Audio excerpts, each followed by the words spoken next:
Bambaya TV.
Tout à fait. 10 ans, ça s'est fait, donc 2012-2022.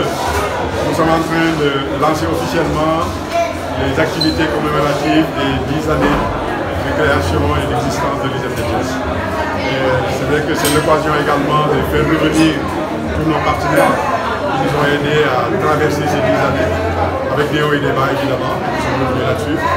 Également, ça, les partenaires techniques et financiers.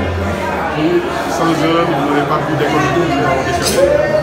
Sans oublier évidemment les autorités administratives, ministérielles, civiles, militaires, le formel, l'informel, national, international. Et tout ceci grâce à la vision du chef de l'État, qui en 2012 a créé l'ISEP et a donné le cahier de route pour cet institut supérieur d'enseignement professionnel, qui a fait tache d'huile au point aujourd'hui qu'il y a 4 autres ISEP qui sont fonctionnels. À Diamniadio, Matam, Richard Toll et Bignona. Un ISEP en Mbacké qui est en construction.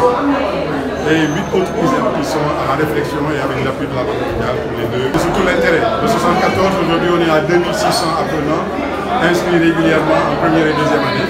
Sans compter maintenant les formations continues, on a vu, où on est à peu près à 700. Donc ce qui veut dire qu'on dépasse largement les 3000 qui étaient l'engagement que nous avions pris avec le gouvernement et la Banque mondiale en termes de capacité d'accueil. Et ça veut dire également qu'il y a de l'attractivité, il y a de l'intérêt. Parce que si les bacheliers n'aimaient pas l'ISEP, bah évidemment on aurait zéro inscrit. Si on est 2600, c'est parce que les bacheliers voient maintenant que après le baccalauréat, ils peuvent faire 2 années, avoir des compétences et aller travailler en entreprise ou éventuellement continuer les études. Donc l'un dans l'autre, ce qu'on appelle la montée en puissance, c'est fait au niveau des métiers et des filières. On était à 5, maintenant on est à 28. Et cette montée en puissance dans les métiers et les filières correspond justement à l'attractivité et la demande d'inscription au niveau des bacheliers. Alors quand on dit 18 mois, ce n'est pas 18 mois pour s'insérer, nous faisons nos enquêtes 18 mois après qu'ils soient sortis, pour voir ce qu'ils sont devenus. Et c'est quand ils sont sortis, au bout de 18 mois, qu'on regarde est-ce qu'ils sont insérés ou pas. Et c'est là qu'on a le chiffre de 90%, après 18 mois. Mais ils ne mettent pas 18 mois pour pouvoir s'insérer. Voilà, c'est ça la nuance. Et donc c'est un très bon taux d'insertion au niveau national. Ça, il faut bien l'avouer. Et certains métiers même, on a un taux qui est supérieur. Mais des efforts doivent être faits, notamment en termes d'entrepreneuriat.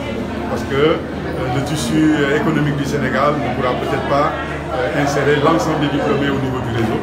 Et donc, du coup, accompagner les jeunes diplômés de telle sorte qu'ils créent leur propre entreprise, ça, c'est le prochain défi que nous avons pour les 10 prochaines années à venir.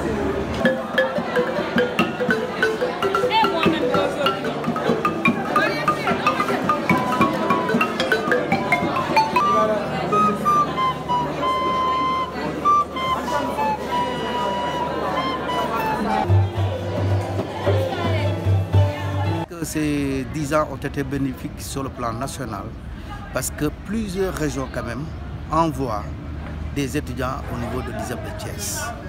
Ça c'est une première. Une deuxième par rapport à l'insertion. L'ISEP a signé des conventions avec des maisons de presse ou des agences de presse ou des sociétés de production. Et chaque année, il y a un stage de 30 jours et à la deuxième année, il y a un stage de 45 voire même 60 jours. Cela signifie quoi? Cela signifie quoi?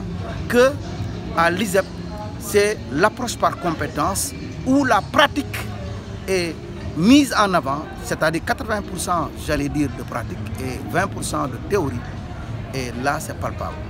Une chose est certaine, que tous les étudiants qui ont réussi à faire leurs 2 ans d'une manière pleine, d'une manière courageuse et avec abnégation, aujourd'hui sont des citoyens sénégalais modèles dans la pratique de leur métier. Pour dire autre chose, pour dire également que ça, le label ISEP aujourd'hui, est bien vendu dans les sociétés sénégalaises, privées, comme dans la fonction publique. Dans les perspectives, il faudrait que l'ISEP puisse au moins avoir la possibilité de faire une sélection dans une sélection. La sélection dans une sélection voudrait dire tout simplement, je donne tout simplement l'exemple de la filière journalisme.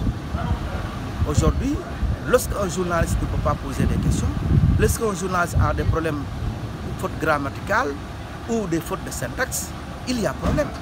Donc aujourd'hui, on aurait dû faire une sélection dans ceux-là qui se disent littéraires, c'est-à-dire elles, qu'on est les meilleurs ou la crème des crèmes, ceux-là qui viennent juste d'avoir leur baccalauréat.